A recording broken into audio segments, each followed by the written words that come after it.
It was probably the scariest thing you could ever think of. Times were great. He was making almost $40 an hour.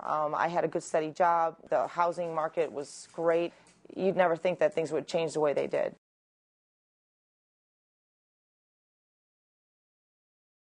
You start at the ones column. She wants you to do this. 4,000.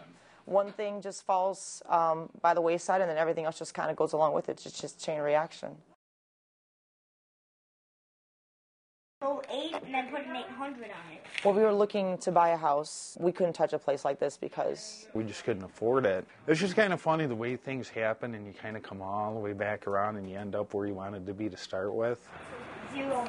We've always had a waiting list for our homes. Show all your work. There are people that lost a job, lost homes, and because they can't make their payments doesn't mean they shouldn't have a nice place to live.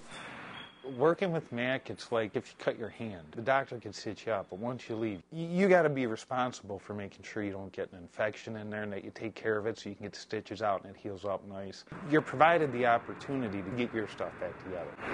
We redevelop bank-owned properties and we hold them for long-term appreciation. We own and manage over 500 properties in the south suburban areas of Chicago. Every home I redevelop to new construction standards.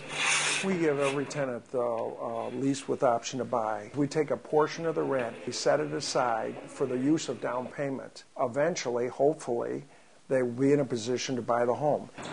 They feel more vested in the property. They take good care of it. They plant flowers. They do more than just rent. That's important to the neighborhood. When nothing is done, when it's not redeveloped, property values go down. We're helping to stabilize areas. Yeah. I'm starting to feel a lot more hopeful. We've worked really hard to get ourselves back up to where we were. Is this server down? I don't think that necessarily a lender's going to sit down and go, well, look at what they've been through and look at what they've learned. I don't think they look at that. They look at the hard facts and figures. All I got to do is worry about having a job, straightening out the credit. I'm willing to write off everything I've put into this house and just start over again and do another 3-year thing, because whatever it takes to be here is what it takes. The fact of the matter is they're excited about raising their family in a nice community. They just need a place to do it.